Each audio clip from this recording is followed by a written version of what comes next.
So this first activity is called the quadathlon. It's going to require utilizing 4 different objects. The golf club and the wiffle ball acts as one object, the frisbee is one object, the hacky sack is one object, and then the red ball is one object. And your team is to get it from the start line. In this case, it'll be this black line, and you must get it at least as far as a object in a distance or a line in a distance we'll have in the field. For this example, we've got a wooden stick in the hall. And then you must get the items back into the hoop at a negative displacement behind the line.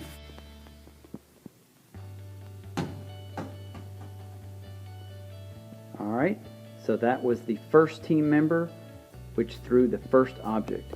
Now you can decide the order of the object.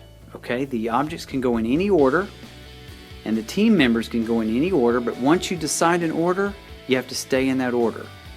So now we're going to go to where that object left off with another of the objects. This time we'll take the frisbee and we're going to go over to where the ball stopped rolling, which is right here. Okay. Alright, so now we're going to start with the second member. It's going to start where the ball left off, if you chose the ball first. And the second item, I chose the frisbee, and I'm going to throw it, and we have to at least get to that stick. Now it's time for the third group member to take the third item. Alright, the third group member happens to be Mr. Brown's twin brother. His name's Mr. Brown also. And he is going to use the golf club and hit the wiffle ball, and he's trying to get it back down to the hoop down the hall.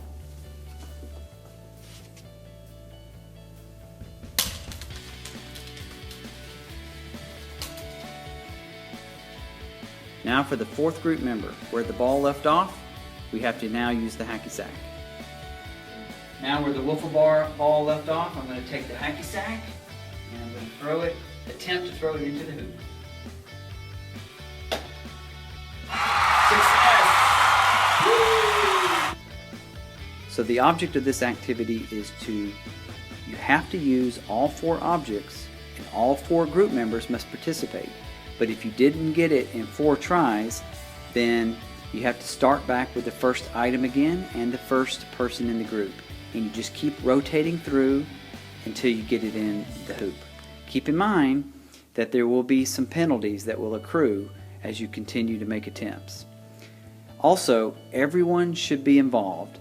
There's other group members that are waiting for their turn. They're going to help with the timers, and we're also going to have individuals helping count how many attempts it took to get it into the hoop.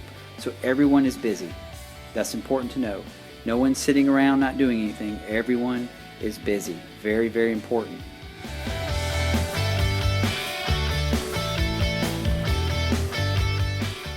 This activity is called Nerf archery. We're going to take a Nerf launcher and shoot a Nerf projectile from a start line, and you have as many attempts as you need within a certain time limit to get it into the first hoop. So Mr. Brown's going to attempt.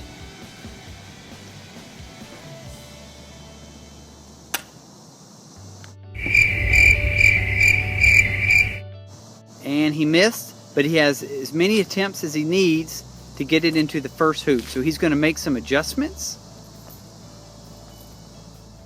So you can see here Mr. Brown is attaching, he's just holding it now. So you guys want to work as a group, and he's holding the protractor up against the Nerf gun on a straight line that's on the Nerf gun to find out the angle at which he's shooting. Now this is going to be important when you're trying to attempt to hit the second hoop. So again, you have as many tries as you need to get the first hoop. Keep in mind, time is ticking, so you only have about 8 minutes to do this. So now Mr. Brown's going to attempt again to get it into the hoop. Remember, you get as many attempts as you need. All right, it landed first in the hoop before it bounced out, so that's a good attempt. Launcher into the hoop. The goal now is to use the protractor on the Nerf launcher to get it to the second hoop. Now you get penalized for each attempt. So you want to try to get it on as few attempts as possible. So here he goes.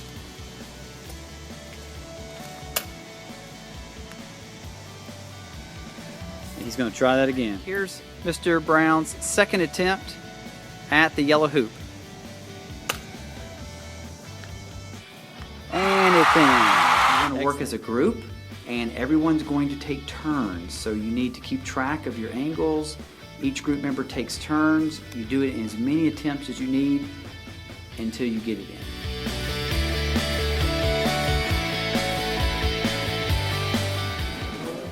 All right, on the next activity, we're going to do the Human Graph Match Lab. The Human Graph Match Lab. So Mr. Brown's currently holding a motion sensor connected to a CBL unit. Your unit on the day of PhysEng Olympics may look different. So what he's going to do is he's going to be given a graph.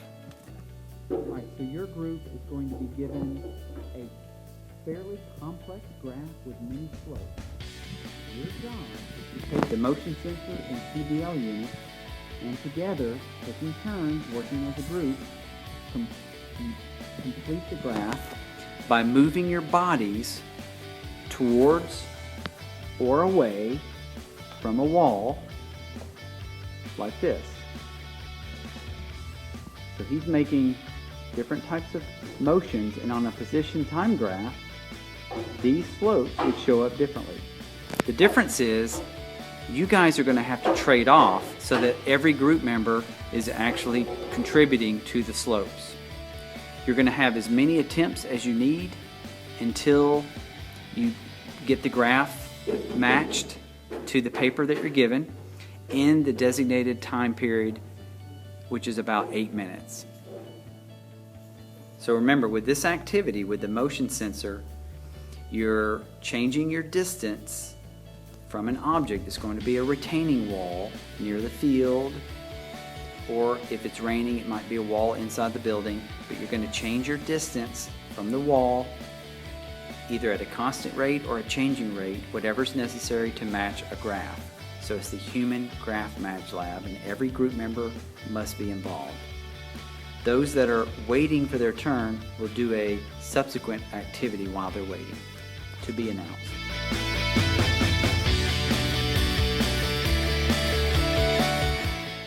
This activity is the 4x-infinity relay. It's infinity because many of you will not make it back. All right, in this activity, you've got a potato sack. So one individual in your group, you guys can decide, will go into the potato sack, hop a certain distance, and then the next group members will tie their legs together with a piece of fabric. This is the three-legged race portion of the 4x-infinity relay. And you can see here that we are tying a fabric around our legs below the knee, and we're not tying it in a tight knot, but he tied it in a bow. So we're able to now do the race. And the third person will run back the same distance, carrying a ping pong ball on a plastic spoon. All right, here's Mr. Brown with the ping pong ball. Good job, he's going fast. So again, the object of the 4x-infinity race is to have 4 group members, 3 if your group only has 3, to go across 3 different distances using these objects in the shortest amount of time.